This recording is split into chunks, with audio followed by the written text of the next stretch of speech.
Thank you, Mr. Chairman. Thanks to the witnesses for being here. I want to start with a shout out to firefighters in my state, the state of Missouri. Earlier this year, in March of this year, the Forest Service began a prescribed burn in the Mark Twain National Forest down at the southeast part of my state.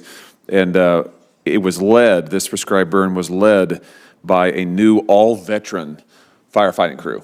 Which is just tremendous. There's been great reports on it throughout the state, and I think that this is a great model for what we can do. I see you nodding along, Ms. Hall Rivera, so I'm very proud of those firefighters, very proud of these vets, and proud of the model that they are, I think, showing for the rest, or setting up for the rest of the country.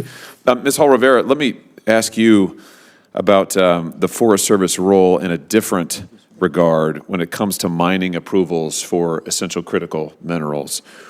Would you agree with me that critical minerals are vital to our energy security? Yes, I would agree with that, Senator. The International Energy Agency estimated earlier this year that lithium demand is expected to grow by 400% by 2040, cobalt and nickel between 200 and 250% by 2040, copper demand supposed to go up more than double by 2040. Now, here's the thing that worries me. One nation in the world is currently refining 68% of the world's nickel. Would you care to take a guess who that might be? I would presume China. It is China. One nation is refining 40% of the world's copper. Want to guess who that is? I would presume the same. It's China. One nation has 59% of the lithium and 73% of the cobalt. Want to guess? I'm going to say China. It's China. You've got it. It is China. So given that, would you agree with me that it's important that we do everything we can to develop our domestic critical mineral mining here in this country? Yes, I would agree with that, Senator. Great. Okay, then let me ask you about the Superior National Forest in Minnesota. Earlier this year, partly at the behest of the Forest Service, the Biden administration withdrew 225,000 acres of critical mineral mining in northeastern Minnesota. This is the largest reserve of cobalt and nickel in the United States, perhaps I'm told maybe even in the world, and yet your administration shut it down. Your agency recommended that it be shut down, depriving us of these minerals, making us dependent on other nations that mine them in a completely unsafe and unsustainable way, and also making us more dependent on these foreign nations. Why?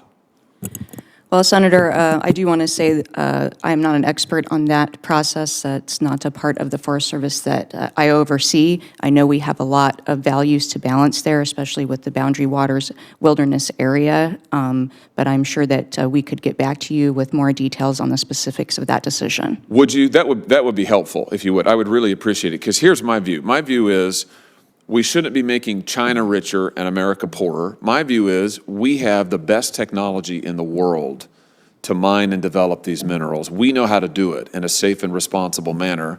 We should be doing it. And listen, I've heard from people all over the country, but particularly people in this part of the country, who have said that this decision is devastating to their region economically, but I just submit it's devastating to our energy security and our national security. And at a time when I hear from this administration, climate change, climate change, climate change, we need to have reliable, sustainable sources of energy, why would we want to tie our own hands and make us and the world more dependent on China, who've got to be the worst have the worst environmental record of any nation in the world? If they're not the worst, they got to be close.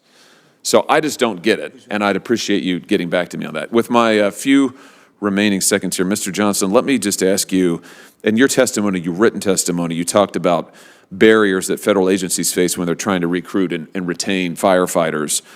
I agree with you that this is critically important. I want to highlight a bill that Senator Ossoff and I introduced last year called the Fire Station Improvement Act, which would cut red tape, expand the Assistance to Firefighters grant, allow new funds to improve facilities, protect the health and safety of our firefighters. Do you think an effort like that is necessary, needed, number one, and number two, what else do we need to do?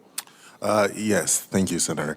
All efforts to help build capacity to address the wildfires would be very helpful And also, as we've heard today, any efforts that because a lot of these barriers are interrelated, so dealing with some of the poor work-life balance, some of the mental health challenges, all of these will go a very long way to addressing the barriers. Thank you very much. Thank you, Mr. Chairman.